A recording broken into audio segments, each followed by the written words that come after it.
Aujourd'hui c'est une journée spéciale. Leo ni siku ya kipekee. Amen, amen. Amen. Chaque jour que fête, c'est un jour spécial. Kila siku ambayo Mungu alifanya ni siku ya kipekee. Ce que tu auras aujourd'hui, c'est spécial pour toi. Yenye utapata leo ni ya kipekee kwako. Amen, amen. Amen. Alors que nous sommes debout, Na hapo tumesimama, nous allons prendre le livre d'Apocalypse chapitre 22. tutachukua kitabu cha Ufunuo sura yake 22. Nous allons lire les versets 16 à 17. Tutasoma shairi yake 16 hadi 17. Apocalypse 22 versets 16 à 17. Ufunuo 22 16 17.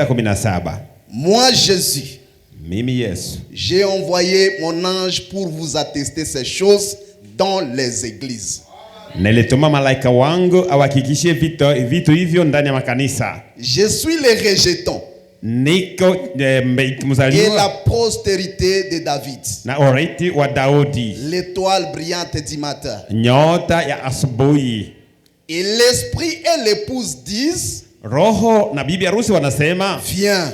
kuja, Et que celui qui attend dise, na mwenye kusikia aseme viens. kuja, Et que celui qui a soif vienne. na mwenye ana kiu Et akuje, celui qui veut prenne de l'eau de la vie gratuitement. na ule anahitaji akuje achukue maji ya uzima ya bila malipo. Nous bénissons la parole au nom de Jésus-Christ. Amen. Tunabariki neno mjina la Yesu Vous pouvez Kristo. vous asseoir. Amen. Mnaweza keti.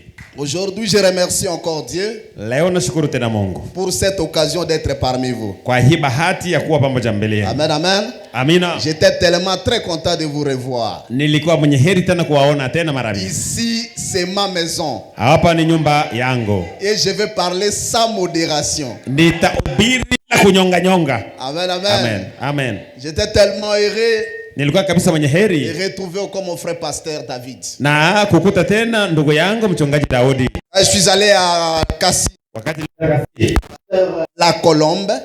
Pasteur la Colombe Vous a salué dans le nom de Jésus-Christ. aliwasalimia mjina la Yesu. J'ai causé avec ma famille. Niliongea na jamii yangu, Vous a salué dans le nom de Jésus. waliwasalimu mjina la Yesu. Amen, amen. Amen.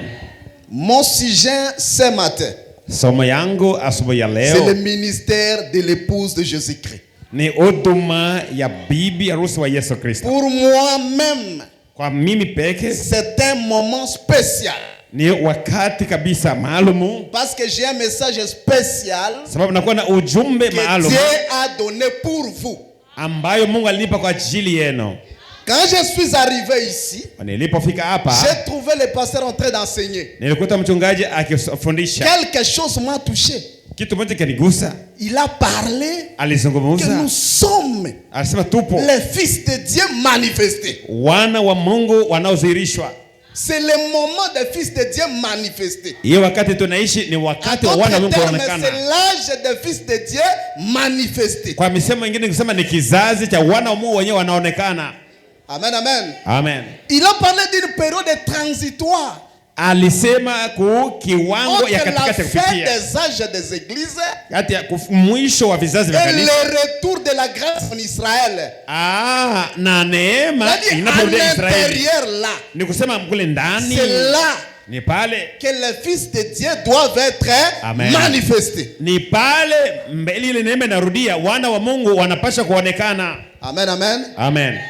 J'ai écouté mon jeune frère ici. Nilisikia tena Il a mvulana parlé des ouvriers de 11e heure. alizungumzia wafanyakazi wa saa Et il tano a insisté na que alisitisha, ces gens asema n'ont travaillé que pour une heure. hawakutumika wakati mrefu, Alors que wakati les saa autres ont moja tu. travaillé 3 heures, 3 Kumbe heures. wengine walitumika saa tatu Les zaidi, favoris. na wale wenyewe wanapata bahati yao. Amen. Amen, amen. Amen. Les gens dont Dieu a beaucoup aimé. Watu ambao Mungu aliwapenda sana. À tel Amen. point qu'il a laissé travailler seulement une heure du temps. Mke wangu aliwacha tu watumike dakika ya saa moja, Pour te dire. muda mdogo wa kazi. Amen. Amen, amen. Amen. Nous allons comprendre pourquoi ça.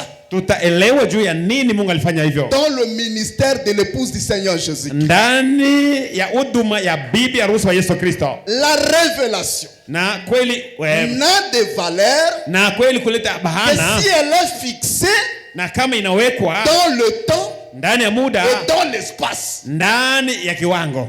Même l'adoration. Hata maabudu, Vous ne pouvez pas adorer vaguement.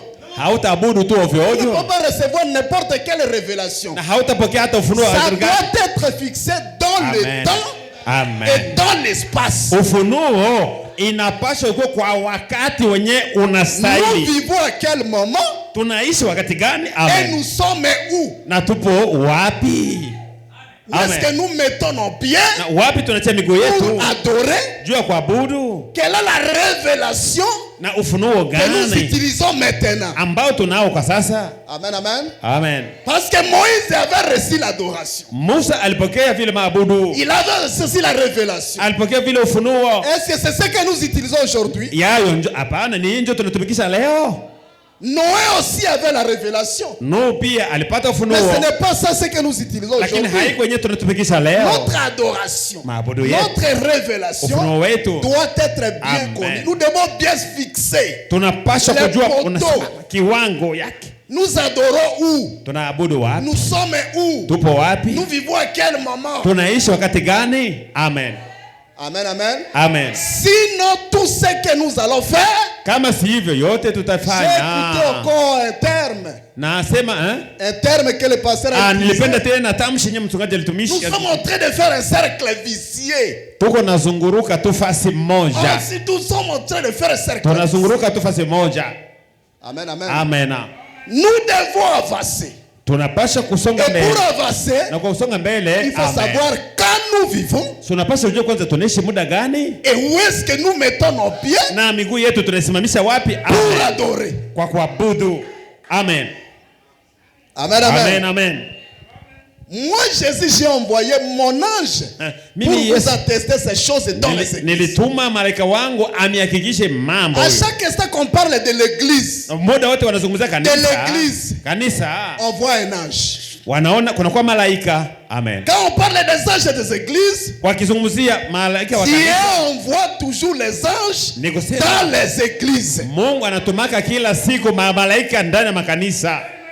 Amen, amen. Amen. Nous aussi, nous avons reçu un ange Sisi pia tulipokea malaika dans notre église mukanisa qui est yetu l'ange de Laodicée. ya kizazi cha Laodikia, Et notre ange, na malaika wetu c'est William Aaron Branham, ni William Aaron Branham, l'Élie de Malachi 4. yeye Eliya wa Malaki 4. Mais écoutez le verset 17. Sikia sasa sheria yake Et l'esprit na roho et l'épouse na disent, bibi harusi viens. wote wanasema kuja Quand Bwana. on parle de l'épouse, Wakati wanazungumzia bibi harusi, on ne parle pas de l'ange. hawazungumzie malaika, On parle de l'esprit de Christ lui-même. anazungumzia roho ya Kristo mwenyewe kwa kufanya kazi. L'épouse n'est pas visitée par un simple ange. Na kumbe bibi harusi hakutembelewa na malaika wa bure Quand il bure. s'agit de l'âge de l'épouse, Wakati le wanazungumzia ministère malaika de l'épouse, na huduma ya bibi harusi, là c'est Christ lui-même. pale ni Kristo yeye L'époux peke. lui-même. Yeye peke bwana harusi.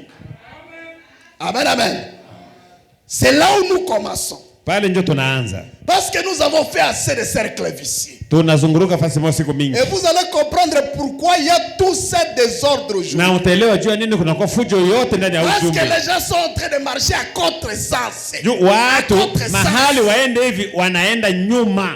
Nous partons comme ça, Tumeenda hivi les autres nous mwelekeo, ramènent comme ça. na wengine wanatubeba kwa mwelekeo wengine. Amen, amen. Amen. Mon frère, vous allez vous approcher ce truc ici. C'est très important. Voilà. Ici. Voilà. Nous sommes les gens Sisi tupo watu qui ont cru le message ambao tuliamini ujumbe prêché par le prophète William Aaron Branham. inahubiriwa na ndugu William Aaron Branham. Amen, amen. Amen. Oh, le prophète William Aaron Branham, Kumbe mnabii ndugu c'est Branham le messager de l'âge de la Odyssée. ni mjumbe wa kizazi cha Or, Laodikia. l'âge de la Odyssée, Kumbe kizazi cha c'est le Laodikia dernier âge des églises. ni kizazi cha mwisho cha makanisa. Amen. Et l'objectif que Jésus a envoyé les anges shaba yenye Yesu dans alitoa les malaika églises ndani ya makanisa pour chercher à faire sortir l'épouse. ni juu yeye wao watoshe bibi harusi. Amen. Quand l'épouse sort, Wakati bibi harusi anatoka, il sort des âges des églises. anatoka mu vizazi vya Amen, kanisa. amen, amen. Amena. Il n'est plus sous contrôle des âges des églises. Bibi harusi haiko tena chini ya hukumu wa vizazi vya Il kanisa. est sous contrôle de Amen. Christ lui-même. Anakuwa chini ya utawala wa Kristo mwenyewe. Dans l'âge de l'épouse. Ndani ya kizazi cha bibi Et harusi. l'âge de l'épouse, Na kizazi ya bibi c'est harusi aussi l'âge de la pierre fêtière. inakuwa tena tunaita tena kizazi cha jiwe la zege. Et l'âge Amen. de la pierre Na fêtière, kizazi cha jiwe la zege, c'est le ministère de Christ lui-même. pale msikie vizuri, inakuwa huduma wa Kristo mwenyewe. Amen. Amen, amen. Amen. Pourquoi nous parlons de ministère de l'époux du Seigneur Jésus-Christ? Juu ya nini tunazungumzia huduma ya bibi harusi? Oui, Ndio. c'est parce que frère Branham dit, Ni sababu ndugu Branham asema nous sommes tupo dans l'âge kizazi de l'épouse. cha bibi harusi. Amen. Amen, amen. Amen. C'est frère Branham qui nous dit. Ni ndugu Branham ndio anasema. Parce que frère Branham, Ndugu Branham dans son message, ndani ya ujumbe il y wake a l'évolution. kunakuwa kwenda Il y a mbele, l'évolution des dates, kunakuwa kusonga mbele kwa des jours, na masiku des événements. na mambo inafika. Ce n'est Amen. pas marquer le pas, Haiko tu kusema où kwa on ne moja change pas, kwenye mtu on abadilika a seulement le même langage unasema tu msema depuis moja qu'on a commencé. tokea watu walianza. No. Hapana. Amen, amen. Hapa Frère Branham évoluait dans la révélation. ndugu Branham siku iko napita alikuwa Il anapanda parlait ndani ya de ufunuo, dates précises. alikuwa anasema hata wakati inakamilifu. Lui-même Yeye peke nous dit que nous sommes dans l'âge de la Odyssée. anasema kwamba tuko mkizazi cha Laodikia, Et le messager, lakini mjumbe c'est Élie de Malachie 4. Elia wa Malaki 4 Et il travaille comme Élie de Malachie 4. alitumika kama Elia wa À un Malaki 4. certain moment, Kwa kiwango il fulani vient encore nous révéler anakuja tena kufunulia, que maintenant asema hapa sasa que nous parlons, wakati tunazungumza nous ne sommes plus à la Odyssée, hatuko nous tena sommes dans l'âge Laodikia, de l'épouse. tunapanda tunakuwa mkizazi cha Et bibi dans harusi, l'âge de l'épouse, na kizazi cha bibi c'est le harusi ministère de l'épouse. inakuwa ni huduma ya Kristo yeye peke. Lisons les Amen. prophètes. Tusome nabii, c'est vrai. L'union invisible de l'épouse de Christ. Prêché le 25 novembre 1965, Amen. paragraphe 324. Amen. Suivez avec attention. Mufate na makini. Votre pasteur Mchungaji wenu était en train de prêcher alikuwa anahubiri, avec les gants. alikuwa anahubiri na ana mikono anatia J'ai magari. senti qu'il a des choses à parler. Nilikuwa nahisi alikuwa na vitu vya kusema. Il arrive ici, il dit, mais Anasema il dit, hapa, nous n'avons même pas rien fait quelque chose. anasema hatuyafanya hata J'ai kitu dit, fulani. ça y est. Iko Il a la profondeur. anakuwa na kilindi, Il a les choses à exprimer. anakuwa na vitu vya Mais il est en kusema, train de regarder l'église. lakini anaangalia L'église. hali ya kanisa. Amen, amen. Amen. Pasteur, ne t'en faites pas. Mchungaji C'est usichomane. ce qui est arrivé à frère Branham. Ni ile ilifika kwa ndugu Branham. Quand le ministère de frère Branham avait changé, Wakati huduma ndugu Branham ilibadilika, quand il a quitté le ministère de la Odyssée wakati pour alitoka entrer dans le ministère de l'épouse, aingie huduma ya bibi il harusi, a eu du mal à s'exprimer. kwa kuzungumza ilikuwa nguvu ambie watu. Il arrive à l'église. Anafika kanisani, Il essaie de parler. anajaribu kusema, Les gens lui regardent. watu wanamtizama, Les gens attendent seulement. watu wanachunga Ils tu, disent que Dieu vous bénisse. asema Mungu abariki Recevez le miracle. na mpokee miujiza. Mais ce qu'il est en train de dire, Yenyewe iko les gens nasema ne comprenaient pas. watu hawakuwa naelewa. Il dit les événements modernes Anasema mambo ya rendus masiku clairs par la prophétie. yenyewe imeonyesha waziwazi na unabii, Les gens sont en train de regarder. watu weko naangalia. Il dit c'est moi. Anasema ni mimi, N'ayez pas peur. ni mimi, msiogope. Les gens regardent. Watu wanaangalia. Il dit Dieu dévoilé. Anasema Mungu ambayo Les gens anafunuliwa, regardent. watu wanatazama, Frère Branham était inquiet. na akakuwa kweli Frère Branham a na dit dans cette période-là, anasema kwa ile wakati il a perdu même ses amis. hata rafiki yake aliachana na wale Personne walimwacha. ne pouvait supporter ses enseignements. Mahubiri yake na mafundisho yake hakuwa tena watu kumpokea, kumkubali. Amen, amen. Amen. Alors il commençait à chercher où il va déverser ça. Bon, alikuwa anatafuta sasa hii En dehors de l'église. mbali na En kanisa. dehors de Branham Tabernacle. Mbali na Branham maskani. C'est là où il est allé rencontrer Ni kwa nyana ndo kukutana une femme mwanamke mmoja qui s'appelle Attie White. mwenye aliitwa Attie White, dada Attie White. La prédication au salon. Na mahubiri ilikuwa wapi? Au salon. Sœur Attie, que Dieu te bénisse. Dada Attie White, Mungu awabariki. Est-ce que tu comprends les choses qui se passent maintenant? Sasa maneno nyingi unapita sasa yeye anasema wewe kunaelewa? C'est le ministère de Christ lui-même. Na hii huduma inakuwa ni Kristo yeye peke. C'est-à-dire amen. Ndio tunasema amen. Ninaamini. Ha? Cette femme, Huyu je mwanamke. ne crois pas. Mimi siamini.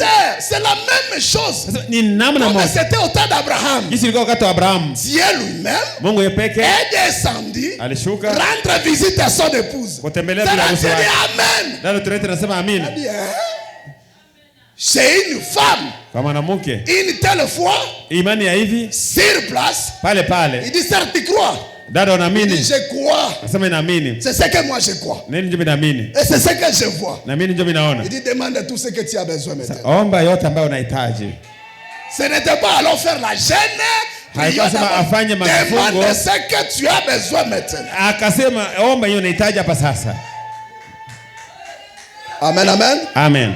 Jésus a souffert Yesu aliteseka pour changer la dispensation. juu ya kubadilisha Ce nyakati. n'était pas une chose facile. Haikuwa kitu rahisi. On ne peut pas le recevoir à l'église. Na hawatakuwa wanapokea kanisani. Il a essayé une fois. Alijaribu mara moja. Il a ouvert le livre d'Ésaïe. Alifungua kitabu cha Isaya. Il a dit, Akasema aujourd'hui, leo cette écriture est accomplie. hiyo andiko imetimilika.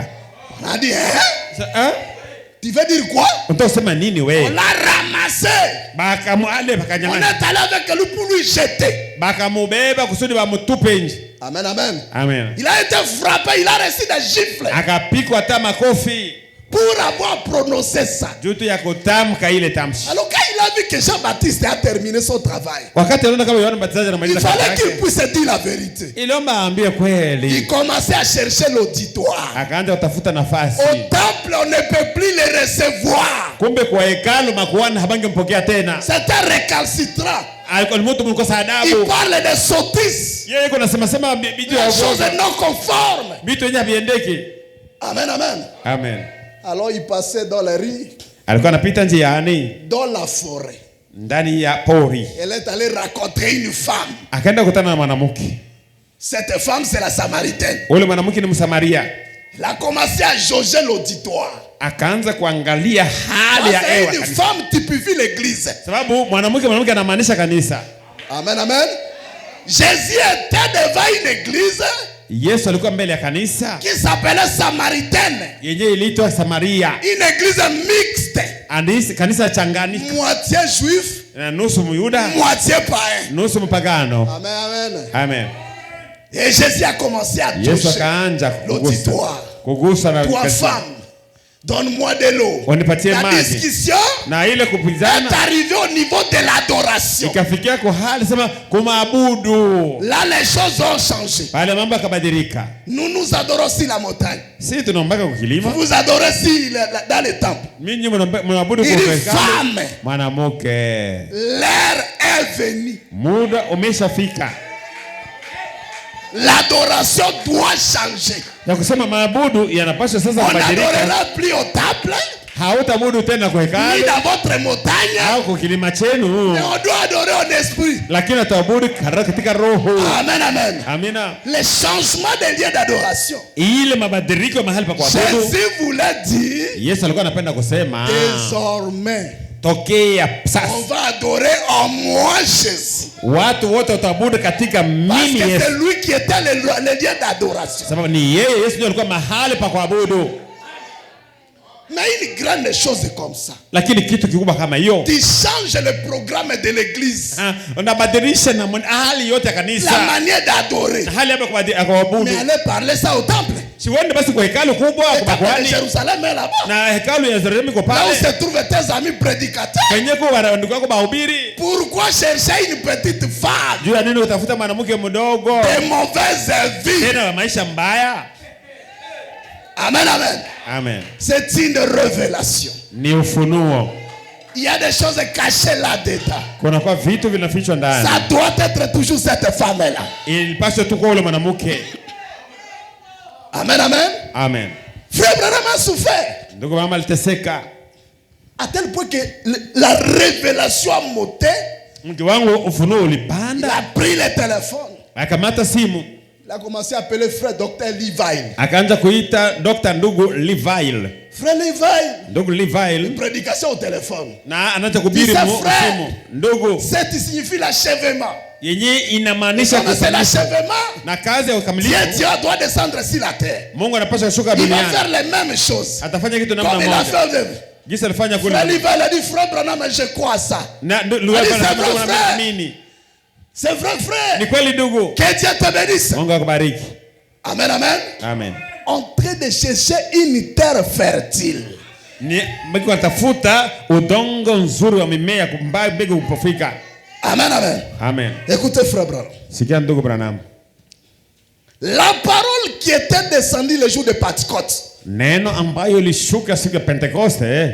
Ça ne marchera pas aujourd'hui. Leo haitatembea, haitaendeka. Non messieurs. Hapana ndugu. Vous les pentecôtistes. Ninyi pentecotistes. Vous qui adorez le pentecôtisme. Ninyi wanaabudu pentecotistes. C'est très bien. Ni vizuri. Mais retenez ça. Lakini la parole qui est descendue. Neno ambayo ilishuka le jour de la Pentecôte. Siku ya Pentekoste. Ne marchera pas aujourd'hui. Leo haitaendeka. Hapana ndugu. Amen, amen. Amen. La Pentecôte. Siku ya Pentekoste commence ici en Éphèse. Inaanza na kizazi cha Efeso. C'est la période. Ni ile wakati que le Saint-Esprit traite avec les églises. Ambayo Roho Mtakatifu anatumika na makanisa. Amen, amen. Amen. Tous ces gens na watu wote étaient sous le baptême de Pentecôte. Walikuwa chini ya ubatizo wa Pentekoste. Arrivé quelque part, kufika fasi fulani, l'histoire était devenue sombre. Na hadithi ya kanisa ikakuwa giza. Et dans le processus de la restauration, na hali ya kurudisha mapya, cette issue a été restaurée. Ni hapa kwa kizazi ambaye vyote vilivyo zamani vilikuwa vilirudishwa. C'est-à-dire en d'autres termes, mmemsema ingine, l'âge de Pentecôtiste, kizazi cha Pentekoste, c'est aussi votre âge de Laodicée. Amina. Vous les Laodicéens qui sont ici. Manaki mmemsema ingine ni kusema les Laodicéens. Asema kizazi cha Laodikia ndio ile kizazi cha Wapentekotiste. Les gens des temps de la fin. Watu wakati wa mwisho. Les ouvriers de 11e heure. Wafanyakazi wa saa tano. Parce que pour vous, le temps de la fin wakati wa mwisho ne finira jamais. Haitaisha kabisa. Frère Branham a dit, chaque dispensation avait son temps de la fin. Inakuwaka na wakati wake wa mwisho. Oyabino temps de la fin éternel. Toki bauti na ngopi to ebite. Hii yenu wakati wa mwisho nye haitafika kwa mwisho kama unatoka nayo wapi hatujui. Amen, amen. Amen. Le temps. Mutango. Le temps.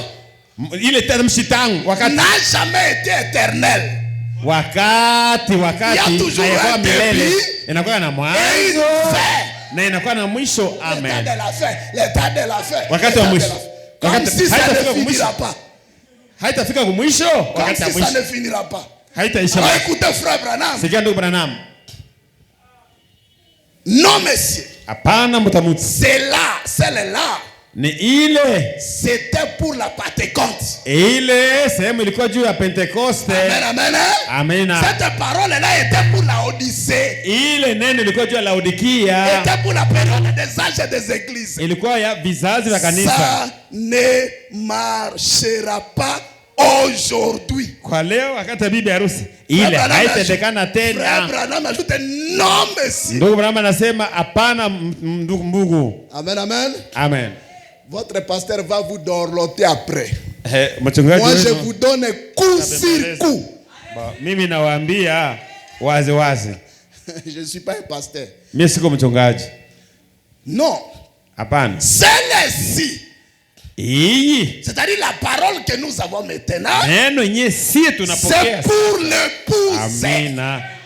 Ayo inakuwa juu ya bibi harusi. Amen. Alors yo motomi considéraka. Wewe mtu unasemaka. Que ozawa. Oh, niko hapa. Mon frère. Ndugu yangu. Oza déphasé. Kabisa wewe unatupa pembeni. Makambotolo bawe concerné yote. Nikusema nini tunasema hapa haiko yako. Et concerné yote. Haiko yako. Parce que otozolo bawa. Yenyewe tunasema hapa. C'est pour l'épouse. Inasemekana ni ya bibi harusi. Le départ de l'épouse. Ni juu ya kutayarisha kwenda ya bibi harusi. Qui rentre à la maison. Mwenye anarudi nyumbani. Soki obimi nano te. Kama wewe hauyatoka yako. Bisi. Tosito bimao. Siye tunatoka tu mkizazi cha Laodicea. Na kila siku tuko narudia nyumbani. Amen. Toi reste ici. Wewe bakia yako Laodicea hii. Lakini sisi l'épouse de Christ. Bibi harusi ya Kristo. Tubanda deja voyage car. Tulianza safari zamani kutoka Laodicea. Amen, amen. Amina. Yozo zelo kunyakulia wa cha. Wewe unachunga, utanyakulia cha. Unapotea. Ça va. C'est une bonne chose. Ni vitu vizuri sana. Nous on a commencé le voyage. Si kama ungali na retard, si tulishaanza safari ya kwenda. Chaque jour tout nous montons les escaliers. Kila siku tunapanda kipandio. Amina. Eko koma na niveau moko. Na tunaanza kipandio ya kwanza. Na tunaenda wakati bado tunapotea. Kisha wakati fulani ungali nachunga hautotonaka tena. Amen. Amen, amen. Amen. Écoutez frère Branham. Sikia ndugu Branham. Nous avons reçu quelque chose de différent. Si ni kweli. Si tunapokea kitu ya tofauti na bengine. Keke na Laodicea. Biso bana keke ya Laodicea. Oh, si wa kizazi ya Laodicea. Si kizazi ya Laodicea. Esi la kate. Haishake. Nini ndesi la kate? Nini kitu gani cha kwake na mwisho? Amen, amen. Amen. Est-ce que l'épouse de Christ est ici? Bibi harusi wa Kristo yupo hapa? C'est notre âge. Ni kizazi chetu cha bibi harusi. Concerné yote. Kama haikuhusu wewe. Zonga pale. Rudi basi nyumbani. Amen, amen. Amen. Les pentecôtistes. Wa pentecôtistes. Là encore. Pale tena. Ils ont représenté ça. Bon, waliakilisha tu hii. Écoutez. Na hivi. Nous sommes dans l'âge de l'épouse. Nabii ndio anasema tunapanda tena ile kidogo tunakuwa mkizazi cha bibi harusi. Awa Branham azo conjugué na temps présent. Hapa ndugu Branham kunasema kwa sasa. Le 25 Novembre. Ilikuwa siku 15 mwezi wa 11 mwaka 1965. Amen. Amen, amen. Amen. Alobi anasema mmasemo mengine. Nous ne sommes pas à Laodicée. Kama ungali Laodicea na kuwa na si hatuko tena Laodicea. Tunakuwa sasa tunaingia mkizazi cha bibi harusi. Mkizazi cha jiwe la zige. Akoyebisa pebiso. Anatwambia tena. Le messager de cet âge. Asema sasa mjumbe wa kizazi cha Laodicea. Ni nani? Amen, amen. Amen. Bolingi kolamukisa Branham tina tombe. Qu'est-ce que vous voulez au juste? Mnapenda kumlamusha Branham mpaka ukaburi. Mnapenda nini? Vous faites l'adoration de Branham sans le savoir. Wakati mnafanya vile, Mungu anaabudu Branham bila kujua. Branham a monté comme ça. Branham alishuka hivi. Laissez Branham se reposer en paix. Mwache Branham apumzike kimya. Vous avez en face de vous Mungu na mbele yenu Christ lui-même, le messager de l'âge de l'épouse. Amen. Branham apumzike yake. Me munakuwa ndo na mjumbe Kristo yeye peke. Amina. Si y a un moment kama kuna kwa wakati on devait adorer Jésus, ambao tulipaswa kuabudu Yesu, ni sasa muda ya kuabudu Yesu. Si y a un moment on devrait chanter Jésus, kama ni wakati yuko tungeimba Yesu, pour Jésus, kucheza juu ya Yesu, c'est maintenant. Ni sasa. Parce que c'est son âge. Sababu ni kizazi cha Yesu. Amina. C'est lui-même le conducteur. Mwi kizazi chake yeye peke ndio mwongozi. C'est lui qui prêche aujourd'hui. Na yeye ndio anahubiri hata leo. Les idolâtres déguisés. Waabudu sanamu wenye banajificha. Amen, amen. Amen. Nous sommes à l'âge de l'épouse. Tuko mkizazi cha bibi harusi. Frère Branham dit. Ndugu mama sema. Même les sceaux. Hata mihuri. Les révélations de cette sceaux. Ufunuo ya mihuri 7. Ont été révélés. Ilifunuliwa. En dehors des âges des églises. Inje na vizazi vya kanisa. Amen. Et quand on parle de ça, Laodicée est concernée. Na Laodikia pia anahusika. Amen. Kala. Balolendo mususu bo sala.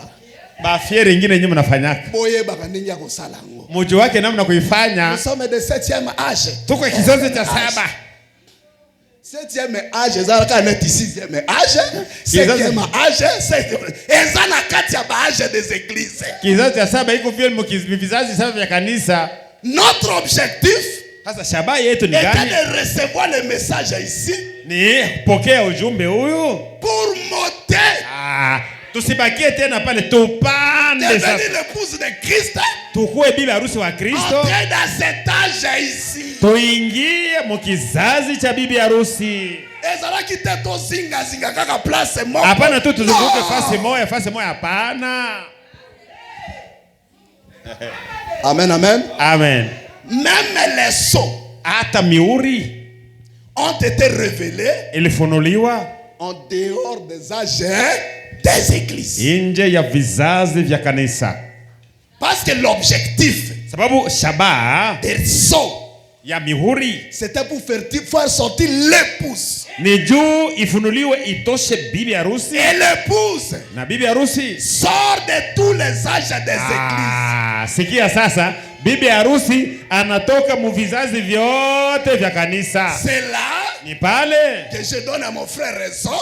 Pale ndio napatia ndugu yangu sheria les ouvriers de 11e ya kusema tuko wafanyakazi wa saa 5 ya jioni. Boye inasuka. Tunakuwa wakati ya mwisho. Peba favoriser bino.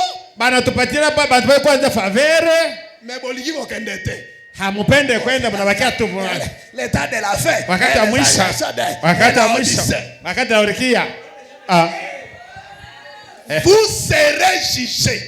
Mutahukumiwa. Vous les gens du message du temps de la fin. Nini ujumbe wakati wa mwisho? Je vous dis au nom du Seigneur Jésus. Nawaambia mchana Yesu Kristo. Vous serez jugés plus que tout le monde. Ça c'est vrai. Tutahukumiwa kushinda watu wote. Parce que c'est vous qui avez reçu la révélation complète. Juu ya nini? Ni sie ndio tunapata ufunuo kamilifu. La restauration. Ya kurudishwa de toutes choses. Ya vyo ni sisi ndio tunapokea.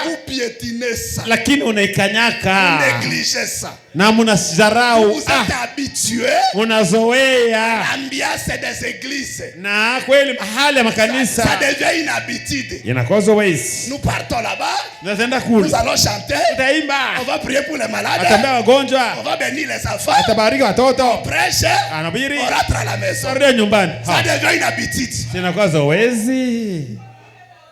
Amen. La marche au désert. Inakuwa sawa safari ya jangwa. Tout autour de la montagne. Kuna kulima tu. Twende mbele. Na lakini tunazunguruka tu fasi moja. Amen, amen. Amen. J'aimerais que tu puisses prendre conscience. Mimi nimependa wewe upate dhamiri safi. Que nous vivons. Ya kusema tunaishi. Dans l'âge de l'épouse du Seigneur Jésus-Christ. Kizazi cha bibi harusi wa Yesu Kristo. J'aimerais que tu te mettes en tête. Nilipenda wewe utie mkichwa chako. Le messager d'aujourd'hui. Kusema mjumbe wa leo. C'est Seigneur Jésus-Christ lui-même. Ni Bwana Kristo yeye peke. Amen. Ça ce n'est pas manquer du respect à Branham. Kama tunasema hivi hatumkosi kwa tumheshimiwa. Aliko sema hatumheshimiwa Branham. Parce que si tu parles, frère, tu ne dis pas frère Branham à l'intérieur. Ah, frère.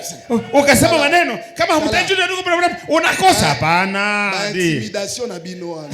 Ile kuogopesha yenu. Vous allez faire ça au nom de vertu. Na mutaogopesha benye habajue ujumbe. Cette révélation.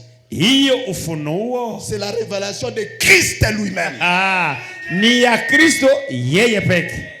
Branham azana eloko awate. Branham hana cha kufanya hapa, hana kazi. Kobanda awati. C'est Christ. Kuanzia hapa kanisa Efeso mpaka kumwisho ni Kristo yeye peke. Mwenye anahubiri de génération en génération. Kwa mavizazi zile mavizazi. Oh, l'adoration a changé. L'adoration. Non, mon frère. Maabudu inabadilika. Inabadilika. Toka pale. Balobi. Anasema. Le seul lieu d'adoration. Mahali moja tu ya kuabudu. Balobi qu'il y aura une adoration. Et ça, non. Le seul lieu d'adoration. Inasemekana. Mahali tu moja ya kuabudu. C'est en Jésus. Ni ndani ya Yesu. Génération en génération. Vizazi na vizazi. Amen, amen. Amen. C'est ce que nous sommes. Ndio yenyewe sisi tuko. Frère. Ndogo. Soki yo ba changer la au lieu d'adoration. Kama mtu maana kwa sema tunabadilisha mahali ya kuabudu. Je crois que tu es déphasé. Maana kusema hauko tena wa kisasa. Uko nje. Amen. C'est le moment de rentrer. Amen. Kumbe wakati ni wakati ya kurudia. Nous allons arriver. Na tufike. Quand Christ a quitté le ciel, wakati Kristo aliacha, il est descendu sur la terre, alishuka duniani, visiter l'épouse, atembele bibi harusi. Cela ne veut pas dire que le lieu d'adoration avait changé. Sikusema kama mahali pa kuabudu inabadilika. Avait plutôt déplacé du ciel vers la terre.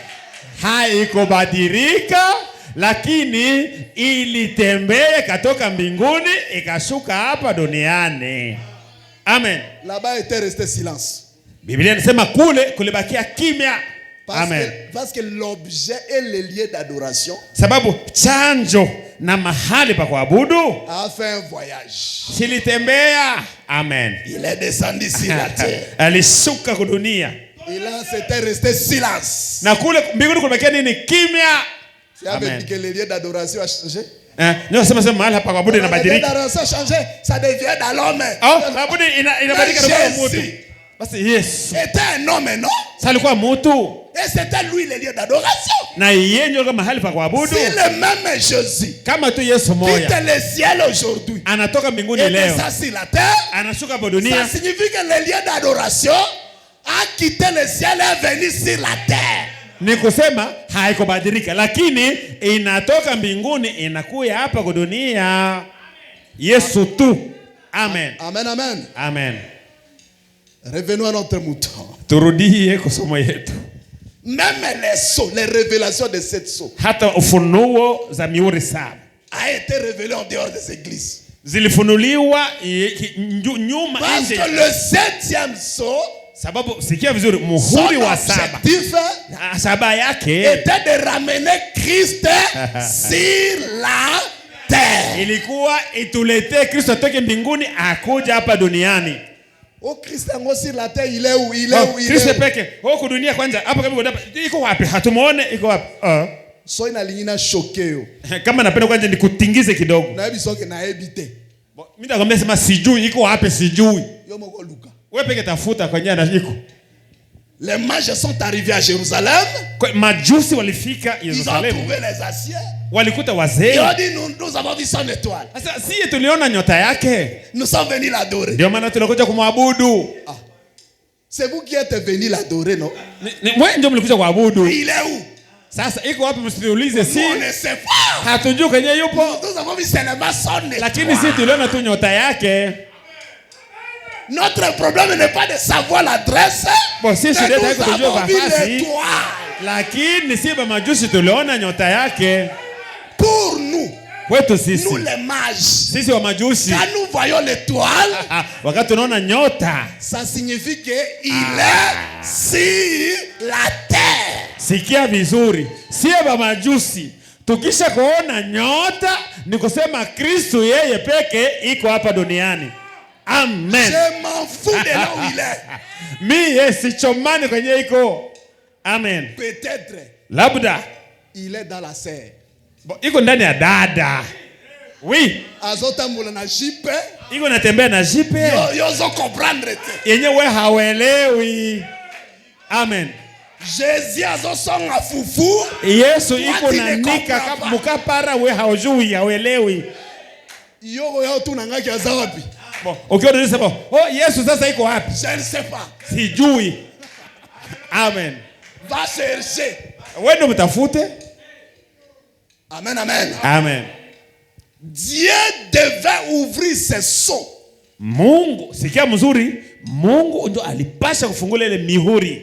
Pas dans une dénomination. Kuifungula tena wapi? Hapana kuzehebu. Amen, amen. Amina. Il y a un peu une conception péjorative des termes dénomination. Bon, kuna kwaka ile tamshi ya kusema, wewe watu wanasemaka tu, "Oh, zehebu zehebu." Quand on dit le dénomination, Hata sema zehebu zehebu. ce sont les églises qui sont là-bas, ils savent non. Anaanza kusema, "Ni makanisa fulani au ni makanisa fulani?" Hapana. Maleme. Pole pole. Toutes les églises, Makanisa zote, dans chaque âge, mukila kizazi, sont aussi les dénominations. nayo pili ni zehebu. Amen, amen. Ndio. Ça c'est une dénomination. Si ni zehebu ya Efeso. Dénomination. Zehebu ya C'est Pergamo. pourquoi Ndio maana la parole sortait toujours, Amen. sortait et avançait. neno ilikuwa natoka muzehebu na inaendelea safari. Amen. Jusqu'à arriver ici. Mpaka ifike hapa Dans kiwango hiki. votre dénomination de la Odyssée. Muzehebu yenu pia ya Laodikia. Jésus alobi na fanda wana. Yesu anasema na Laodikia pale na mimi sitaikala pale. Na iko kwa inakuwa baridi. Ni froid. Haiko ni moto au haiko baridi. Orgueil. Kiburi njo. Nous avons. Si njo. Alors que vous n'avez rien. Kumbe hamuna kitu. Obisonde ba saper. Si Vous njo n'avez baridi. rien. Hamuna kitu. Vous êtes nus. Muko uchi. Aveugle. Wapofu. Vous les Laodicéens. Batu ya Laodikia. Les gens de temps de la fin. Wata wakati ya mwisho.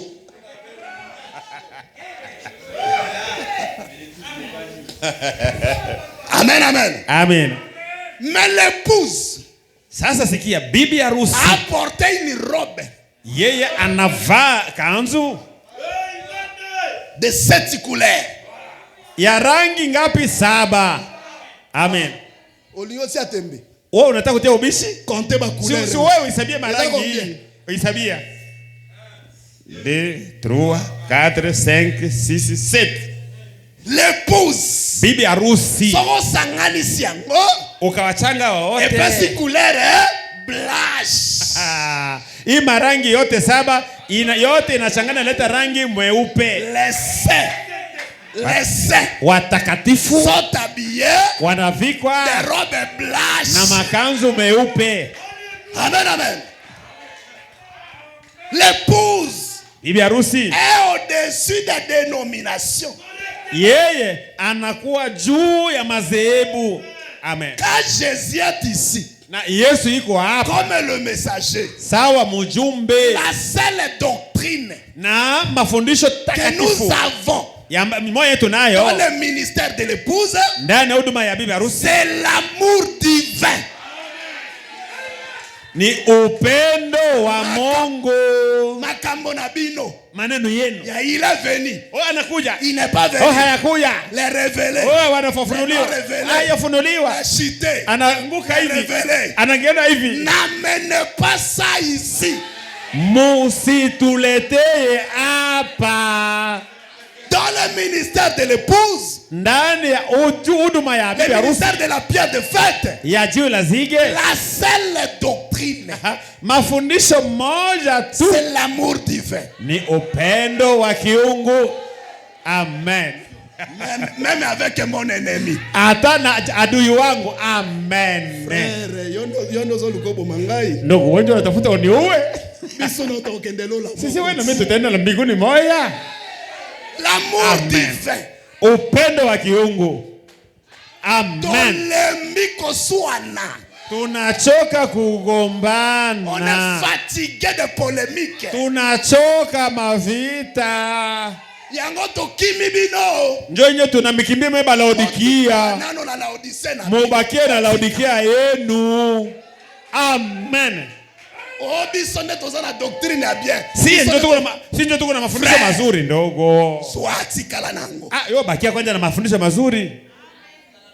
Utikala na vraie doctrine na. Bakia kwanza mafundisho yako mazuri. Bisoto mati. Sie tunapanda. Na doctrine kaka.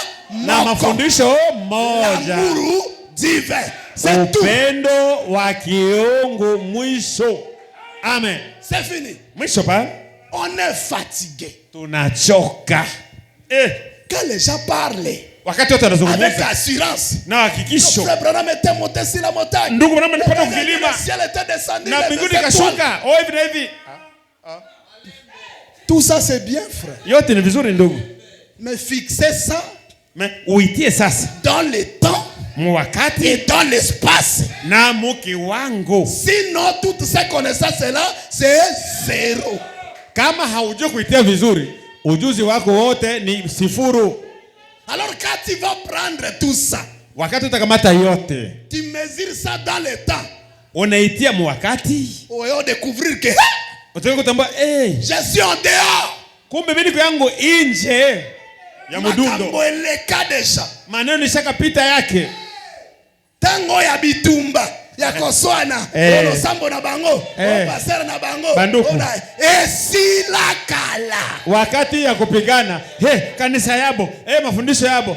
Ilishapitaka zamani. Batu ya Laodicea, vous nous fatiguez. Kweli. Ninyi watu wa Laodikia munatuchokesha. On ouvre les réseaux sociaux. Ukafungua mtandao. On s'est abonné dans les pages de frères. Tuliingia ndani ya mapeji ya bandugu. Dans les sites de frères. Ndani ya masite ya bandugu. Des pasteurs. Ya bachungaji hata. Mais au lieu de trouver nenda kukuta quelque chose qui va nous édifier. Kwa sasa tutakutanisha kitu Nous partons trouver les injures. Tunakutanisha jo madomo bitusi ndani. Le pasteur a déclaré ceci. Mchungaji fulani alisema hivi. Il est qui? Yeko nani? Pour faire des déclarations. Juu ya kufanya matamshi ile. Pourquoi tu as des bêtises comme ça? Juu ya nini maubumbafu hiyo? On est fatigué de ça. Tunachoka alors lokola boyebi koleka biso botikala nango. Gisi momo nasema tunajua kupita vitu mubakie na ujuzi wenu.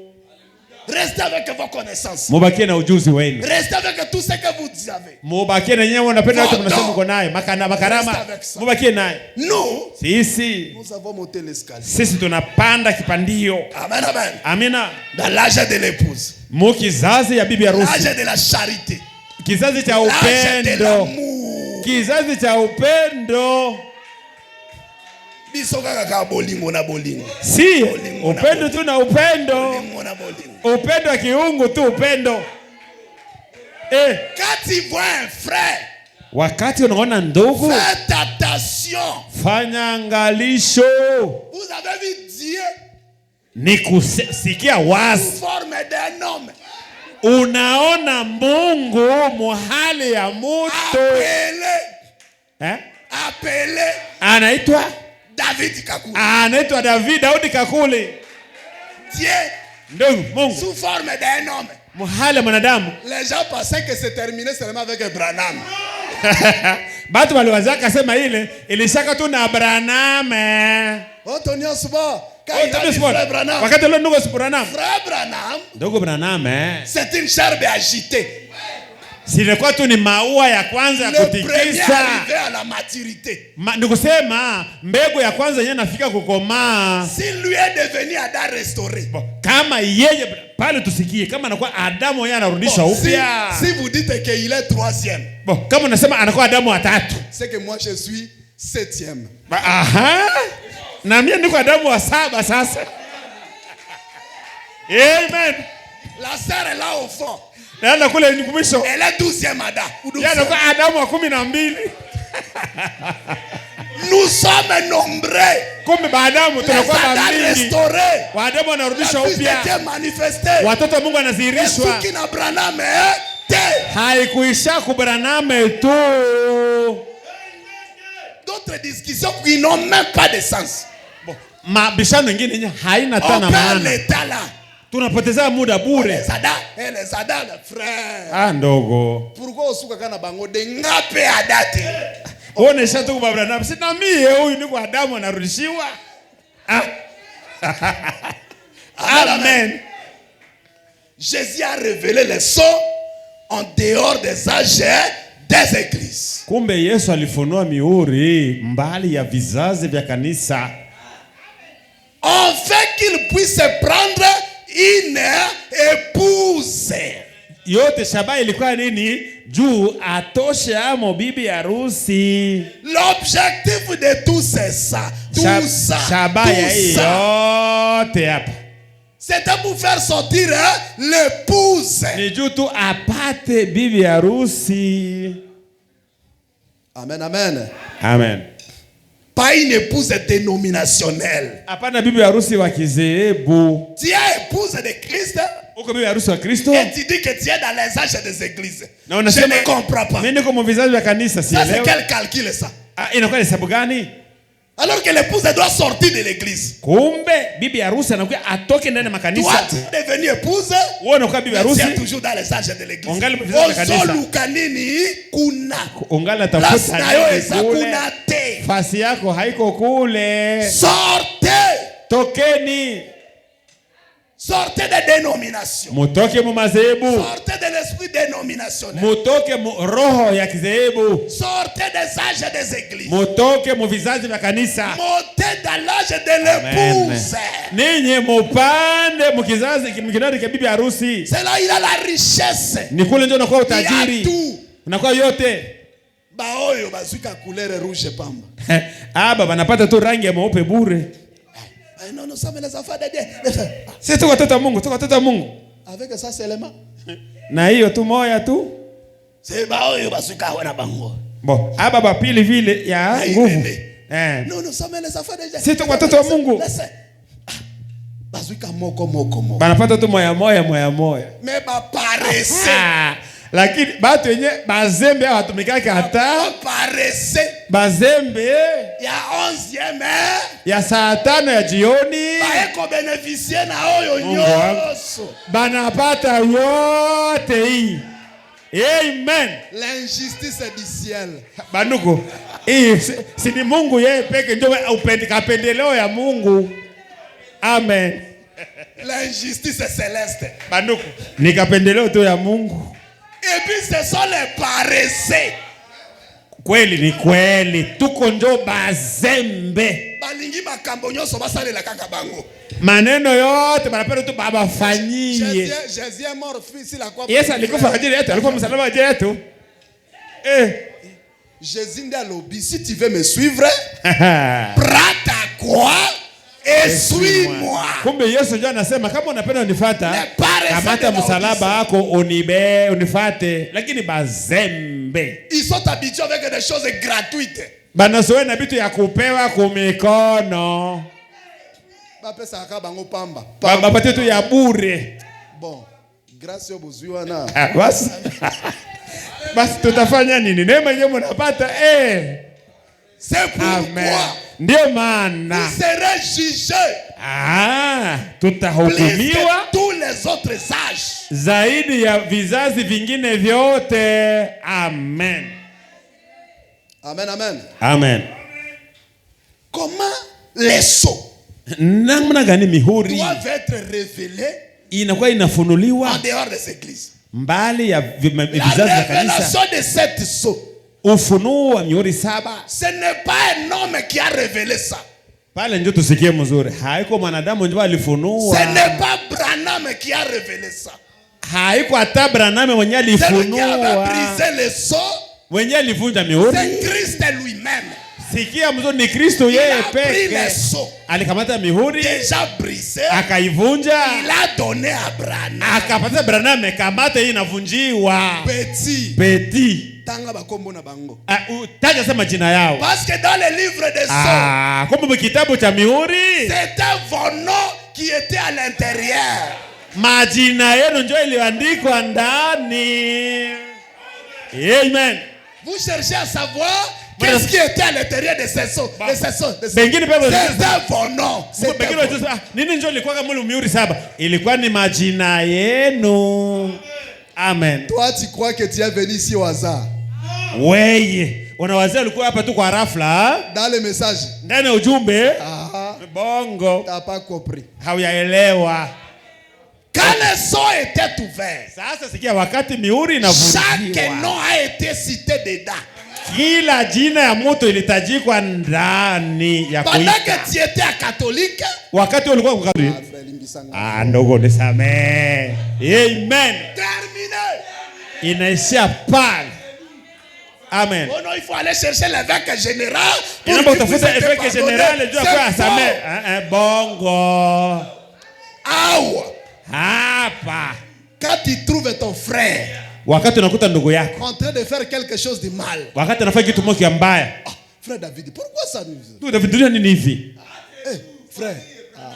Limbisanga frère. Ndugu unisamee. Limbisanga uzazute. Sikusisitiza fanya tena. Nzambe na limbisi. Mungu nasamee ndugu Daudi. Mjina Yesu Kristo. Limbisa. Ce n'est pas le problème de Dieu. Habaseme Mungu njoo anasamee. Wewe njoo unasamee, unasamee. Hapana Mungu weye. Makoki na bino, vous donnez une autre personne. C'est vous qui pardonnez. Mamlaka yenyewe Mungu anabipatia. Mwe unamupatia mtu mwingine, kumbe ni mwe ndio Mungu nasamee. Je reste avec une citation. Nabakia na nukuu moja. C'est vous qui pardonnez. Kumbe si ndio yenyewe tuko na mamlaka kusamee. Quand l'intercession, wakati kutetea utetezi terminé au ciel, ulimalizika hapo mbinguni, parce que c'est là où d'autres frères placent mal les choses. Pale njoo kwenye badogo wengine beko natia neno na nabii mubaya. L'intercession est terminée. L'intercession est terminée. Utetezi unamalizika. Utetezi unamalizika wa Yesu. Il faut parler avec précision. Inomba kusema na l'intercession était terminée au ciel. Sikia mzuri. Nabii mama anasema utetezi unamalizika wapi? Kule mbinguni, hapana hapa. Mais l'intercession était descendue sur la terre. Kule mbinguni ulimalizika entre les mains de l'épouse. Ukashuka hapa kwa kizazi cha bibi harusi. Celui qui intercédait mwenye alikuwa na devant Elohim, mbele Elohim, c'était Abraham. Ilikuwa ni Abrahamu. Abraham représente l'épouse. Abraham anawakilisha bibi harusi. L'épouse demande pardon au nom des autres personnes. Bibi harusi anaomba msamaha kwa ajili ya wengine. Bon. Mon petit frère, mdogo wangu est un protestant.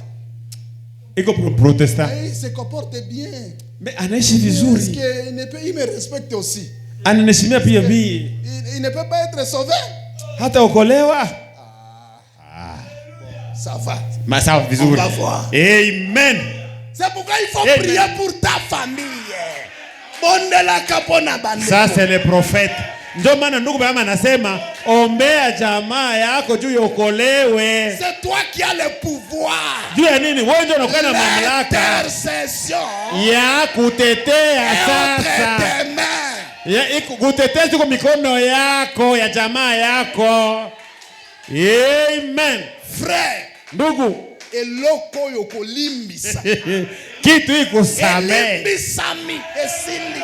Yenyewe nasema bo mimi nasamee, inasamewa. Tata mwasi na Yohana.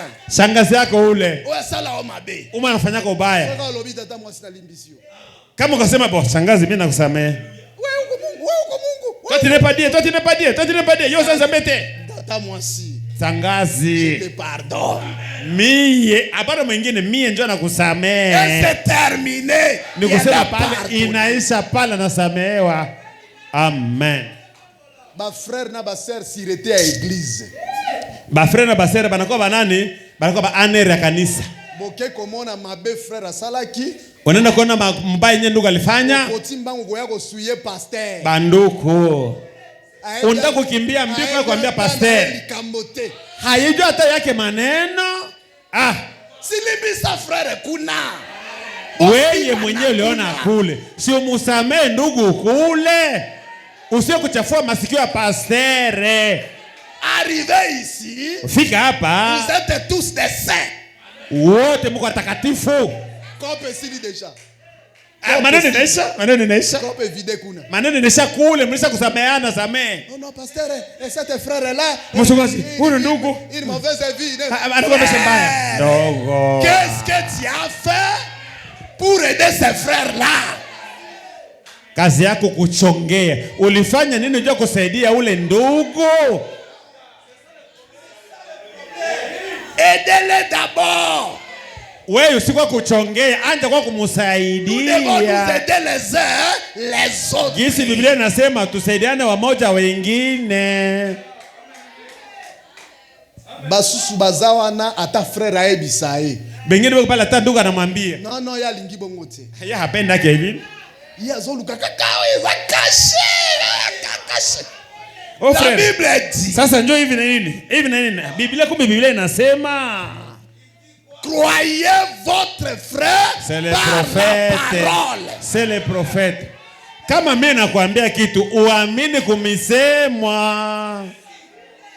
Tu cherches encore quoi? Bon, unapenda je t'ai dit frère. Nesa kukwambia unapenda tena unichungue mpaka wapi? Amen, amen. Amen. Christianisme Kristo n'est pas une prise. Haiko kangwa ibadi. Kotia na mal à l'aise. Manake mtu apite huko hoje. Wewe unapita ni nini? Le christianisme c'est une vie, Kumbe Kikristo ni uzima, ni maisha. Zoezi yako wewe na Mungu. Ni nguvu ya Mungu kunayo. Amena. L'église des surveillants. Inakuwa kanisa ya baanere. Amen, amen. Amen. Nous allons terminer par ici. Tutamalizia hapa. Prenez, il est convenable que nous accomplissions toutes choses. Ni mahubiri. Ni heri tutimize haki yote. Ni mahubiri. Paragraphe 192. Para yake 192. Parce que on a assez de conflits. Maana kama conflits zinapita. L'église est de la confusion. Kumbe ni kanisa ya nini? Ya muvurugano.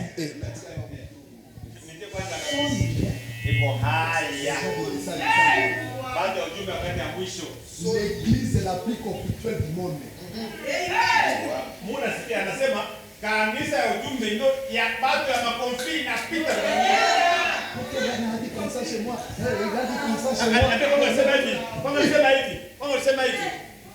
Ça c'est quoi ça? Nous on n'a pas quitté le monde pour venir voir vos bêtises. Hatukuacha dunia. Ils sont venus pour recevoir la vie. Tulikuja juu tupokee nini? Uzima. Donnez-nous la vie. Ndugu, utupatie uzima. Donnez-nous la vie. Dada, utupatie uzima. Pas les injures. Hapana matusi. Pas les critiques. Hapana makasengenyo. Là-bas, il n'y a pas Dieu. Bale kwa habana Mungu. Notre Dieu c'est notre puissant. Ule Mungu atakuwa Nous sommes bénis. Mtoto bali Les autres là n'ont pas Dieu. Wengine bale habana Mungu. Frère Branham dit. Ndogo bana masema. Quand tu commences à passer dans ton esprit. Wakati tu kale kama usi kidogo inaanza kujua mafikiri yako. Que je suis supérieur à mon frère. Kusema mimi napita ndugu yangu. C'est fini. Onesha anguka zamani. Oyo nyoso kosala sima zero. Yote nyo tafanya nyuma libungu tulu. Inaisha. Tu es déjà à côté. Oh napika pembeni. Moi je sais prêcher. Mimi najua kuhubiri. Plus que kupita. Ozaliboma.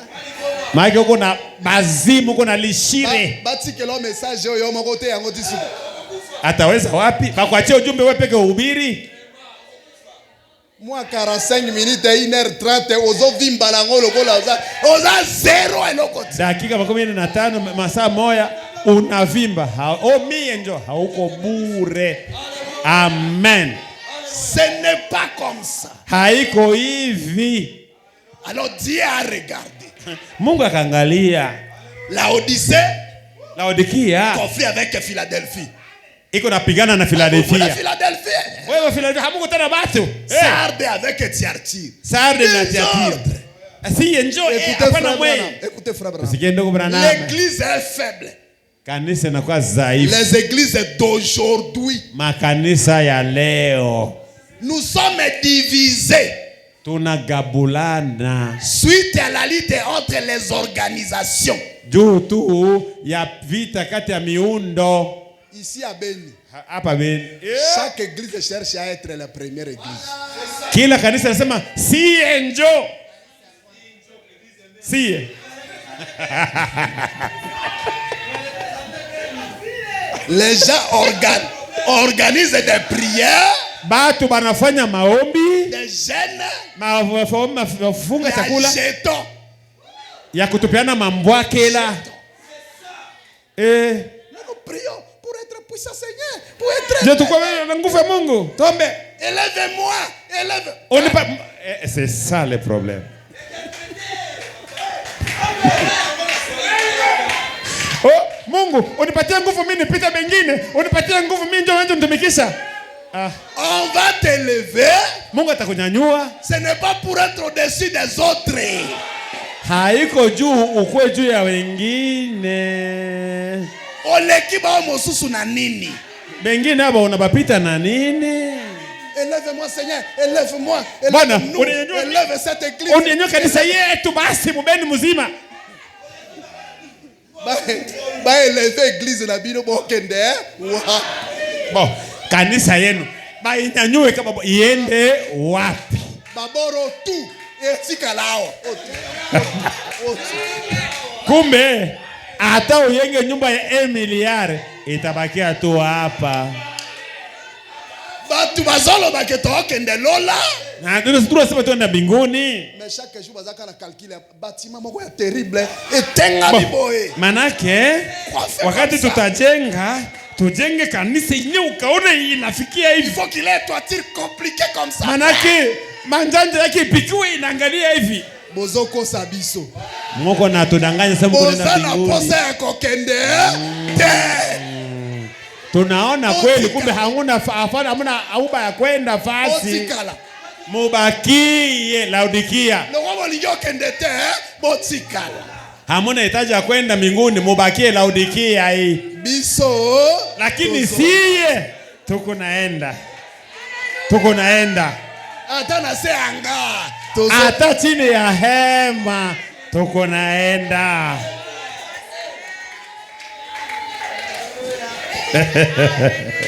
Nous sommes divisés. Kumbe makanisa yetu tunaisha kabulana. Entre les organisations. Na kuna kama vita kati ya madhehebu. La fraternité est brisée. Undugu unesha kufa. Shalom ya hypocrisie. Kiwango cha unafiki. Ile moto ya unafiki. Shalom mes frères. Shalom mpendwa Songi bapesika embeli. Bakaweza tukumpatia kisu. Baluki kaka bwe. Unageka tu hivi anakuyaza kumukongo. La fraternité brisée. Undugu na uvunjika. Méthodiste, il est venu. Tunakuwa balisa kuya, wewe fulani sinjo ba hivi na hivi. Les non révélés, ceci. Toutes sortes de choses. Vitu aina yote. Nous sommes divisés. Tunaisha kabulana. C'est ainsi que c'est censé être. Hivi njo ilipasha kuwa. Il faut que ça soit comme ça. Inapasha kutika hivi. Il doit en être ainsi. Inapasha kuwa hivi.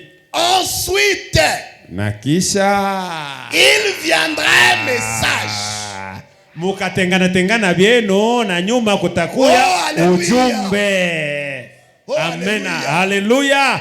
Nous savons que c'est la colonne de feu. Tunajua kama ni nguzo ya moto moja yenye longoza Israeli. Amen. Toyebi. C'est là où je vais souligner. Toyebi ke tunajua kwamba oetambwisaki bana ya Israel. Ndio nguzo ya moto yenye iliongoza watoto wa Israeli. Suivez attentivement. Mfuate sema makini. Nous savons que c'est la colonne de feu. Tunajua ni nguzo ya moto moja ile Nous nguzo ya savons que Israeli. c'est la même, le ministère qui accompagnait Jésus-Christ par cette colonne de feu. Ndio anasema tunajua ni huduma moja yenye iliongoza Yesu Kristo na nguzo ya moto. Yenye ilimpaka accompagne l'église aujourd'hui. Asema hii yenye mpaka Kristo inaongoza inasindikiza kanisa leo. Soyez très prudents. Mkoe makini. Nous savons tunajua que c'est la colonne ni nguzo ya moto qui a conduit l'église ici. Yenye iliongoza makanisa hapa. Jusque là. Mpaka hapa kwa C'est Laodikia. la colonne de feu. Hasa nguzo ya moto. Qui est sortie au tas du soir. Yenye ilionekana wakati wa magharibi. Ça c'est à Houston.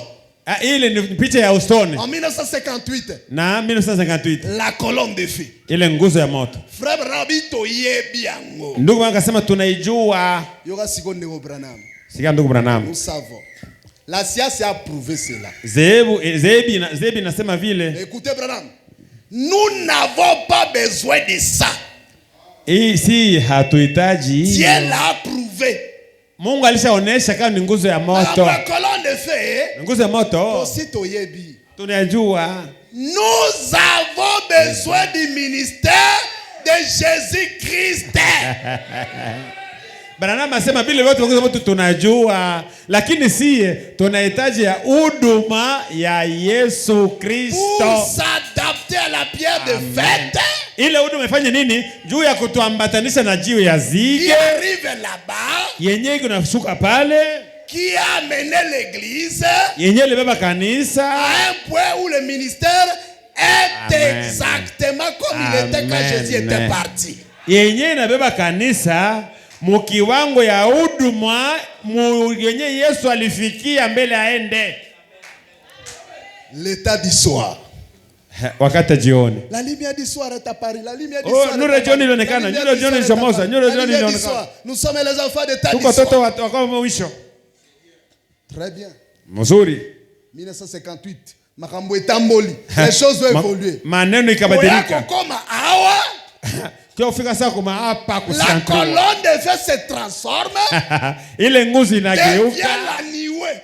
Inageuka sasa pindo la jua. Ile pindo c'est pendant la journée. Inakuwa mchana. La colonne de feu. Nguzo la moto. C'est la nuit, le soir. Usiku magharibi. Frère Branham a dit. Ndugu amasema. C'est le lever du soleil. Ni kuchomozwa ya jua. Un nouveau jour. Siku mpya. Une nouvelle dispensation. Na kweli kiwango kingine. L'âge de l'épouse. Ya kizazi ya bibi harusi. Bino batu wa Laodicea. Mwe batu wa Laodikia. Tutikeli bino boroana.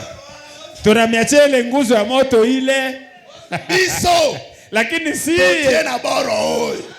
tunakuwa na pindo ila parce que na moi mchana colonne de feu bimakati. Nguzo ya moto haitokake. La colonne de feu sort la nuit le soir. Nguzo ya moto inakanaka tu jioni. Lakini mchana c'est la nuée de gloire. Ni pindo la utukufu. Ni siku mpya. C'est l'âge de l'épouse. Ni kizazi ya bibi harusi. C'est l'âge de la pierre de fête. Ni kizazi ya jiwe la jiwe. C'est Christ lui-même. Ni Kristo yeye mwenyewe. Que l'Éternel Dieu vous bénisse. Bwana Mungu awabariki. Pour la prière. Tutasimama juu ya maombi. Que Dieu bénisse la parole ce matin. Mungu abariki nene asubuhi ya leo. Amen église. Amina kanisa. Nous ne sommes pas dans Laodicée. Si hatuko tena Laodikia. Tu dois sortir de Laodicée. Tunatoka ndio Laodikia. Tu dois occuper ta place. Na wewe unapaswa kufuata kwa nafasi yako. Dans la parole. Ndani ya neno. Et tu dois vivre cette parole. Na ile neno unapaswa kuishi. Tu dois la manifester. Unapaswa kuionyesha. Parce que l'épouse c'est la parole. Sababu bibi harusi ni neno. L'épouse c'est Christ aujourd'hui. Bwana harusi ni Kristo ndani mwake. Tu as besoin de Christ? Unahitaji Kristo? Tu as besoin de son épouse. Unahitaji vina bibi harusi. Amen. On cherche Jésus partout. Bale watu wanatafuta Yesu mahali pote. On ne le trouve pas. Hapa muona. Tu trouveras Jésus quand tu vas trouver son épouse parole. Amina. Wewe sikia utatafuta Yesu kule hautamuona. Utamuona Yesu wakati utapata bibi harusi wake. Bwana bariki zaidi. Nous allons chanter aller dans la prière. Tutaimba na kwenda ndani na maombi. Si riche, si profond, insondable.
Chacun parle au Seigneur. Kila mtu aseme na Bwana. Allons devant le Seigneur de la prière. Twende mbele ya Bwana na maombi.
Seigneur, tu es si précieux pour moi.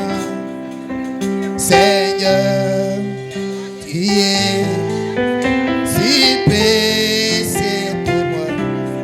Et je t'aime, oui je t'aime, car tu es ma table. Seigneur, moi, je t'aime. Maintenant, nous avons tous les debout. Sote tusimame. Et nous allons chanter tous ensemble. Na tuombe sote Avant de pamoja. prier le Seigneur. Mbele ya kuomba Bwana. Bata, tembe, kolo, yoshali, moto ya ponanga, kolo, yoshali, moto ya ponanga, oralenge, nalenge, yo, wete yolinga kinga, solo nalingi yo, nalingi yo, wete yolinga kinga.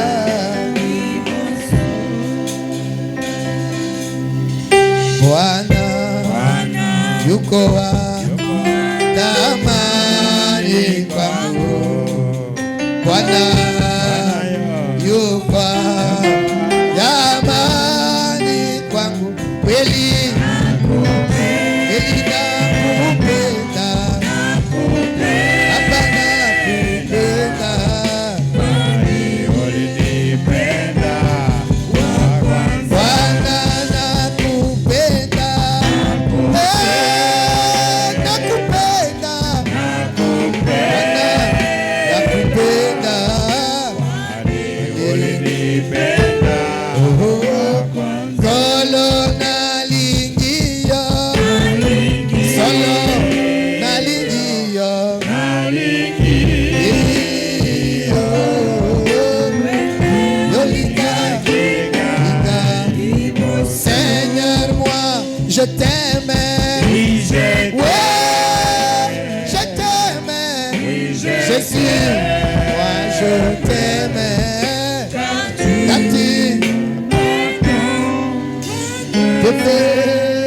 Applaudissons le Seigneur. Tuchapie Bwana mikono. Poussez les cris de joie sur le nez. Na tulete sifa kwa jina Alléluia. lako. Merci Seigneur. Asante Gloire Bwana. soit rendue à ton nom. Sifa ikurudilie. Nous disons merci pour ce matin. Tunasema asante Pour usiku la ya leo. parole qui est dispensée. Tu as attiré notre attention. Ulivuta Tu angalisho as yetu. montré ce que nous sommes. Ulituonesha yenye tuko. Nous ne sommes pas de Laodicée. Hatuko Laodikia. Et nous ne sommes pas non plus de Laodicée. Hatuko vile wa Laodikia, Les watu frères de Laodikia. querelle. Lakini baba Les frères mnene. d'orgueil. Na ndugu ya Les mwenye gens qui se prétendent watu avoir wenye tout kuwafizia wanawaza yote. alors qu'ils n'ont rien. Na kumbe hawana kitu. Les gens qui pensent avoir la vision Watu wanawazia kuwa na alors ono. qu'ils sont aveugles. Na kuwa Les gens wapofu. qui prétendent avoir le don Watu wanafikiria kuwa qui na karama. fonctionnent à mal. Lakini wanaitumika Mais tu as mbaya. tiré de cela, Seigneur. Na juu ya hili. Une épouse. Na bibi Tu as harusi. tiré de là. Wanatoka Une ndani yayo. épouse Wanatosha qui ndani yayo. reflète ce que tu Mwenye étais. anakuonesha yenye ulikuwa. Ainsi, Na Père, hivi Bwana. je prie pour Bethel. Naomba jua Bethel. Manifeste ton épouse. Onesha bibi Manifeste tes enfants. Onesha wana wako. Manifeste le Fils de Dieu. Dirisha watoto wa Mungu. Manifeste la parole, Dirisha Seigneur. neno ya Mungu. La parole de l'air. Neno ya wakati. Tu as dit le grain qui était tombé. Ulisema kikristo C'est le kilichoanguka. même grain qui réapparaît. Ni yenyewe Et t'a inaonekana. multiplié. Yenyewe inazidika. Laisse ce matin Hata asubuhi ya leo. que les grains sortis de Mbegu yenyewe balle ilitoka soient kwa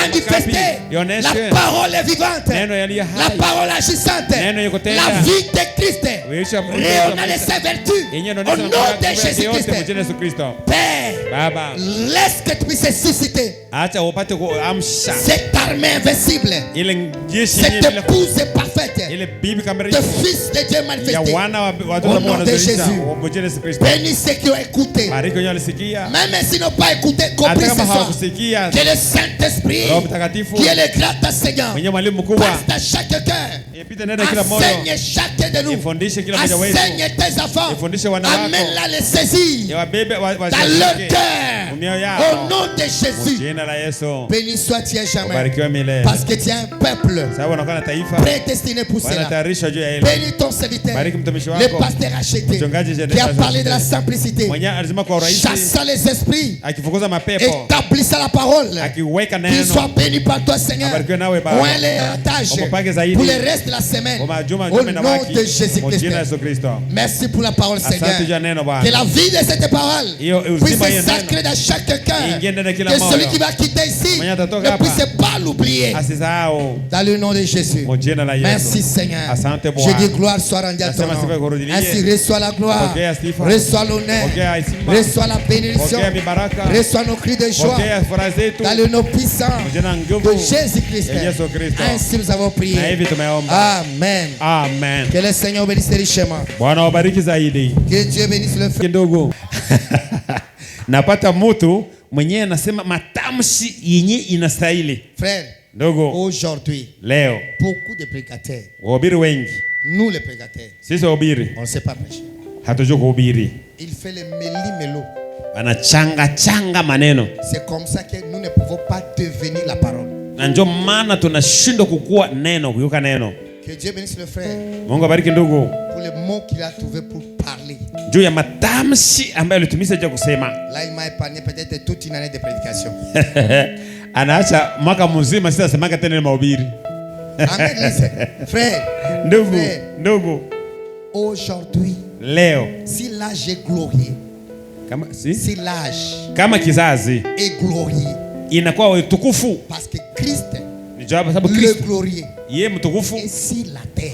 iko hapa kudunia. Son épouse. Wapi? Ndani ya bibi harusi yake. Frère, Ndugu, nous ne devons pas être des petites personnes faibles. hatungepasha kuwa watu wadogo wadogo wadhaifu. Pourquoi? Juu ya nini? Parce qu'on n'a pas encore prêché la parole à sa juste valeur. Juu hata ya ubiri neno kisi nastahili. C'est toujours Branham. Ni Branham. Oh oui, la Branham. Oh oui, la Branham. Ça, ce n'est pas la prédication. Hiyo sio mahubiri. Ça, c'est chercher à se faire voir. Ni kujionesha. Frère, Ndugu, ce qu'il a dit ici, yeye alisema hapa des belles paroles. maneno mazuri. Mais ce n'est pas pour se faire voir. Haikujua C'est pour anaone placer la parole à sa place. ni kutia neno kwa nafasi yake. Nous, les ministres, Na sio huduma. c'est pour chercher à montrer aux gens que moi je connais. Ni kuonesha watu sema mimi najua vile. Qu'est-ce que tu connais? Unajua nini? Ta connaissance ne peut pas changer les gens. Na kumbe ujuzi wako hautaokoa watu. Frère, Ndugu, les ministres, wa huduma je vous supplie, na wasii commençons à amener la parole. tuache vituruturu tuanze kuleta neno. Amen. Hein? Frère, Ndugu, nous sommes dans cet âge d'amour. tuko mkizazi cha upendo wa kiungu. Ce n'est pas une question d'église. Hapana, kanisa yetu. Il a parlé de beaucoup de choses. Alisema azungumza vitu vingi ndio. Aujourd'hui, il n'y a pas d'amour parmi les frères. Leo hakuna upendo kati ya wandugu. On s'identifie par révélé non révélé. Tunajuana sasa unika kiundu ketu wenye wanafunuliwa. Au haifunuliwa. On les salue avec chaleur. Alléluia. Kama sasa inafunuliwa. Kama bariki ndugu yangu unafunuliwa. Non révélé, shalom frère. Kama wenye haifunuliwa anasema zunguru sasa haifunuliwa. On ne connaît rien. Kumbe hatujui kitu. Tout ça c'est la chair. Yote ni sakafu. Les prédicateurs qui ne sont pas convertis. Wahubiri wenye hawayaokoka. Les femmes disent, si toi tu fais ton petit cercle de ségrégation. Ndugu mama anasema ukafanya kamzunguko ka kidogo. Moi je vais faire mon cercle d'amour qui va t'engloutir. Branham anasema mimi nitafanya kimzunguko kabambe yenye takumeza na wewe ndani. Frère, ndugu, le vrai amour. Hapana tu ya slogan, upendo wa kweli. C'est celui-là qui entrera. Ule tu ndio utaingia. Tu trouves les frères dans le mal, tu ne parles pas. Unamkutanisha ndugu na mpape. Vous avez écouté ce que le pasteur a dit? Mlisikia mchungaji alisema, si tu trouves ton frère dans le mal, ukakuta ndugu yako ndani ubaya. La Bible dit ne cours pas les formes, non. Va vers ton frère. Amen. C'est ce que la Bible dit. Asema wewe usikimbie kwenda kutangaza. Wewe ndio una ndugu yako mwenye alianguka. Si le frère reconnaît le mal, kama ndugu anajua atambose nilianguka. Vous priez pour lui, ça se termine entre toi et Amen. Deux personnes. Umombe juu yake na kati inabalisika kati nyimba wawili. Mais comme toi tu ne connais pas la parole, gisi wewe hujui neno, tu laisses le frère. Wanaacha ndugu. Tu cours d'abord répandre partout. Unakimbia kwa kutangaza wewe papa mopapi. Ça c'est le manque d'amour. Ile ni ukosa upendo. Amen, église. Frère, ndugu, j'ai aimé ce que le frère il a dit beaucoup de choses. Mchungaji anasema vitu vya mingi. Nilipenda vile alisema. Les 7 vertus ici. Nguvu 7. Ce sont des portions de la parole pour chaque âge. Ni kila kizazi inakuwa na sehemu ya kizazi, sehemu ya nguvu ya kila kizazi. Nous ne sommes pas ici dans la portion de l'âge. Si hapa hatuko sehemu tu ya kizazi cha Laodikia. Mais les 7 vertus, lakini nguvu 7 se réunit inakuwa yote pamoja pour se fondre ici. Yote inakuwa kumalizikia wapi? Hapa mjio la zaidi. Les 7 lumières se font. Na ile nuru 7 yote inakutana. Ça devient la lumière blanche. Inakuwa sasa kule inakuwa ya mweupe. Chaque portion de la parole de l'âge. Kila sehemu ya neno. La somme c'est Jésus-Christ. Kuchanga yote ni Yesu Kristo. C'est pour cette raison. Ndio maana. Nous sommes dans l'âge de la plénitude de la parole. Amen. Tuko mkizazi cha utimilifu wa neno. Qui doit produire la plénitude de Christ. Yenye inapaswa kuyaza kuonesha utimilifu wa Kristo. Pas William Branham. Hapana William Branham. Toi aussi tu as la part dans cela. Ni kusema na wewe na wewe unakuwa mwile sehemu ile nguvu. Christ doit te manifester au travers de toi. Kristo anapaswa kudhihirisha kupitia wewe. Jésus doit être réel. Kristo anapaswa kuwa kweli. C'est la même chose. Akifanya vitu namna moja. Ce qu'il était hier, il doit l'être aujourd'hui. Yenye alikuwa jana anapaswa kuwa leo. Au travers de toi. Kupitia wewe. Branham.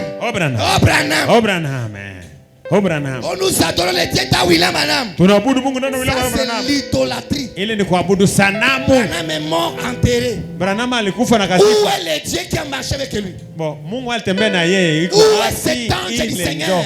Ule malaika wa Bwana qui est resté avec le message. Mwenye alibakia na ujumbe. Nous adorons le Dieu qui est en nous, la divinité. Amen. Tunaabudu Mungu mwenye ndani yetu uungu. Écoutez-moi bien. Mnisikie vizuri.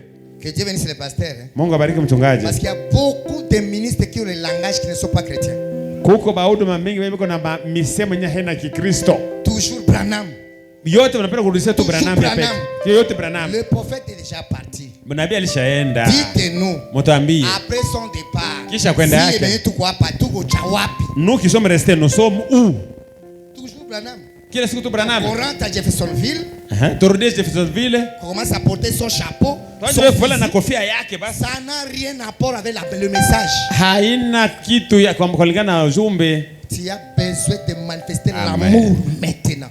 Wewe unakuwa na hitaji ya kutuoneshe upendo sasa. Le véritable amour. Upendo halisi. Car c'est l'amour. Sababu ni upendo tu halisi yenye naponesha. Amen. Ni upendo qui libère les gens. yenye nakomboa watu. Ni upendo qui bénit les gens. yenye kubariki watu. Sans l'amour, tu ne peux pas prier pour ton frère. Bila mapendo hauwezi kuombea ndugu yako. Tu ne peux pas pardonner celui qui t'a fait du mal. Mtu alikufanya ubaya. Et si tu aimes Christ, tu vivras la parole. Utaishi neno. Tu ne peux pas sortir dans le monde. Hautatoka ulimwenguni. Oh, il m'a déjà aimé. Même si je voulais dans le péché, ça ne signifie rien. L'amour de Dieu t'empêchera de vivre dans le mal. Amen. Itakuzuiza usiishi mundani ya mazambi. Est-ce que vous voyez cela, mon frère? Unaona ile ndugu? Que Dieu soit béni à jamais. Mungu abarikiwe milele. Frère, ndogo, c'est que nous devons être. Yenye tulipasha kuwa. Nous sommes dans le temps d'y entrer. Tuko naingilia kwa yango kuingia ndani. Ce sont d'être des petits enfants. Tuache kwa batoto kidogo kidogo. Pasteur Dieu basukuma kwa kanisa. Quel pasteur commence à vous pousser venir à l'église. Ça c'est pour les gens de la Odyssée. Iko watu ya Laodikia njoo kubasukuma sukuma. Si tu sais ce que tu crois. Nikisema mtu anajua yenyewe unaamini. Tu as besoin de le devenir. Unahitaji uifikirie. Tu as besoin de s'occuper des affaires du Père. Unahitaji ushughulikie maneno ya baba. Que Dieu bénisse richement le pasteur. Mungu abariki zaidi mchungaji. Il faut savoir que l'ange du Seigneur est sur la terre. Inapasha ujue ujue kama malaika wa Bwana haiko tena mbinguni, iko hapa duniani. Tu dois traiter avec lui. Wewe utafute uhusiano, uzungumuze naye. Tu dois avoir la communion avec lui. Unapasha kuwa na ushirika naye. Parce que tu as une tâche. Sababu unakuwa na kazi. Vous êtes le messager de ce message. Kumbe muko bajumbe ya hii ujumbe. Amen. Les prédicateurs, vous allez rester. Les ministres vont rester.